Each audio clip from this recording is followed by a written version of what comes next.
Well, Toronto's been kicked out of the shed for the time being whilst we get to make way for a car I'm really excited about working on, and a car that I have no experience in.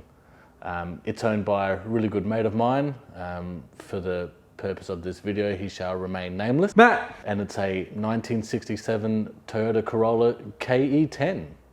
This car hasn't always been a project. In fact, it was bought as a daily driver and had been used as a daily driver for a couple of years under the ownership of my friend. Let's just call him Mr. X. Push, Matt, push. So yeah, I think boredom and lack of power sort of sparked an interest in Matt to make the thing a bit more lively, whilst also maintaining reversibility with the modifications if he wants to go back to original for whatever the case may be.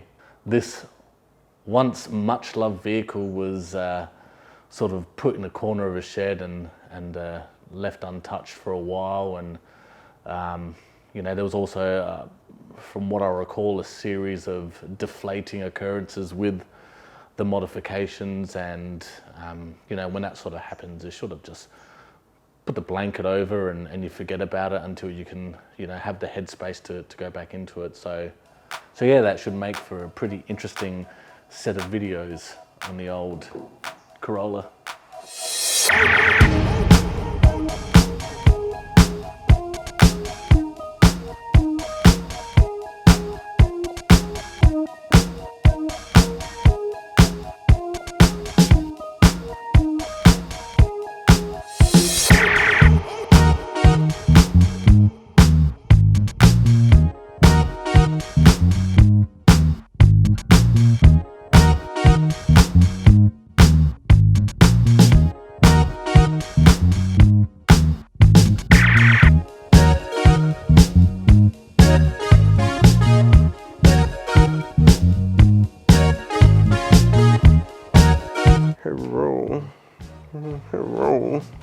I've always been a fan of older little cars. I got into KE10s because back in the day when I got my license, I could not afford a Mazda R100 because they've always been a little bit on the expensive side. Little did I know now they'd be worth a whole lot more, so probably should have invested in one. But I got into the KE10s mainly because the first one I got was a KE11, which was the same shape as this, but I purchased it as a rotary project, so it had a 12A sitting in the engine bay without anything actually being plugged in or connected, and basically fell in love with them because they were small, light, and have a bit of fun in them. This car here, I actually was chasing it for about 10 years.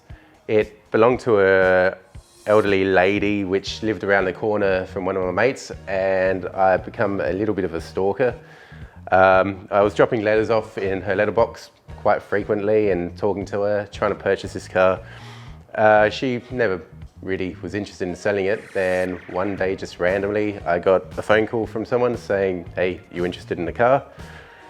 I actually didn't know what car it was because I did try buying a few different cars around that time. And I rocked up to the person's house and it was this car. I believe I've owned this now for about 10 years. I've had it for a while, it's been on and off the road. Originally when I bought it, I didn't want to modify it, so it was a daily with, I believe it's like a 1 litre, 1.1K in it. After a while, I got sick of not keeping up with traffic, so I got myself a cheap draw-through turbo setup, which I had running in this for maybe a year, and because it was a draw-through carby, it got a bit unreliable, a bit hard to start on cold days, so decided to do the job properly. Ripped it out, purchased some EFI bits, started getting it running, some very unfortunate things happened. I ripped out the old EFI I had in it and had it stored in my parents' house, which had a big shed fire and it melted all my original setup, so I had to start from the beginning again. After that happened, I found a custom EFI manifold which come from another K-Series turbo back in the day. When I got the car, the body was really quite straight. I mean, you probably have noticed in the videos that there is a dent in the guard. That's basically the main damage on this car. Apart from that, the interior was just weathered and burnt, and pretty much from straight in the sun. Got the interior re-trimmed, which was a good price for me. I swapped it from more K-Series parts I had laying around. I was years ago going to build another K-Series turbo motor, and I actually swapped all my build bits for a guy to retrim the interior in this now. It came out really good. I'm quite happy with it. It was just sad I went around in a circle and ended up having to buy all the bits again and build another K-Series turbo motor. It's got some Mark II SSR wheels. They're alright. Don't know if I want to keep them or keep stockies on it, or bigger stockies. I originally started with this car just thinking, again, like I said, I didn't want to modify it. Now that I'm actually doing it, I'm not going to try cheaping out this time. I got some good bits and pieces going to go by drive-by-wire. So I've got the drive-by-wire throttle body, I've got the drive-by-wire pedal, I've got the EFI. So once everything starts going together, I'm hoping to get around 110 to 130 real kilowatt from the K-Series, which is a fair bit of power for a forklift motor. So hopefully it'll make the thing move along well, and basically I'll be going from there. I mean, if I want more power, we'll look at it then, but for now it should be a good number for me. So that's why the car's here, because we have a nice shiny new engine to go in here eventually, but we have a pretty sad looking engine bay, and Mr. X here isn't too keen on bodywork and that sort of stuff, and I'm a sucker for punishment and I enjoy bodywork, funnily enough, and so I said to him I'll be happy to work on the engine bay, paint it, make it look nice so we can throw this new engine in finally. What size is that dump pipe?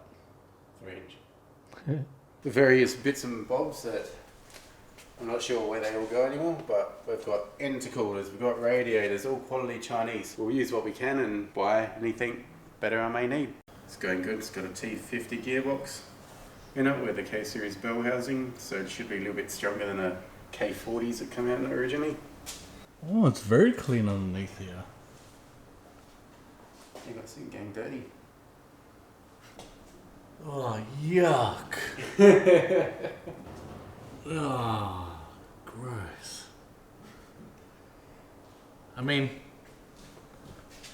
the cross member looks pretty strong. Yeah, I don't think it'll be going anywhere. Just ugly.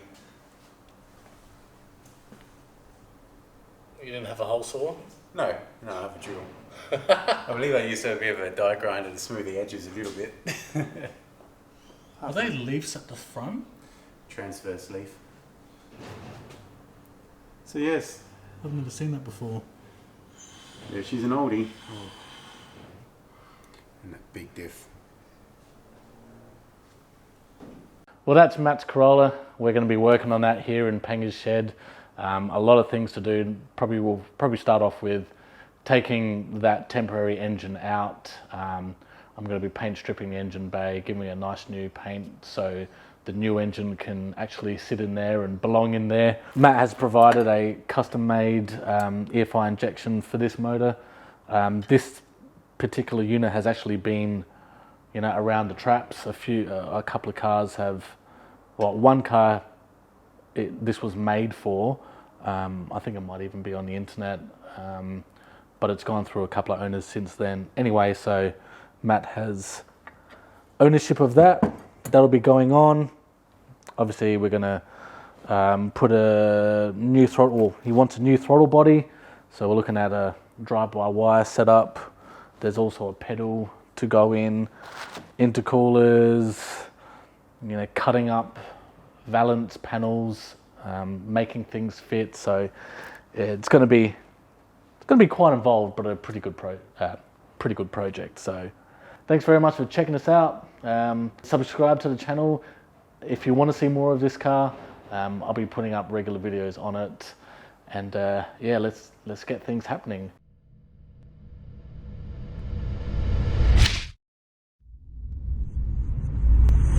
I do laugh at times thinking how much of stuff I've probably lost, 3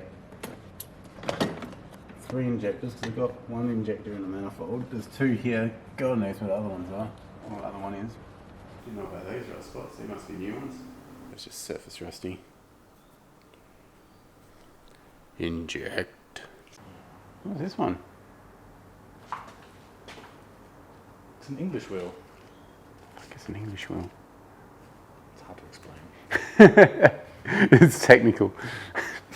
It stretches middle, smooths middle. Oh, okay, yeah. And stuff. Nice.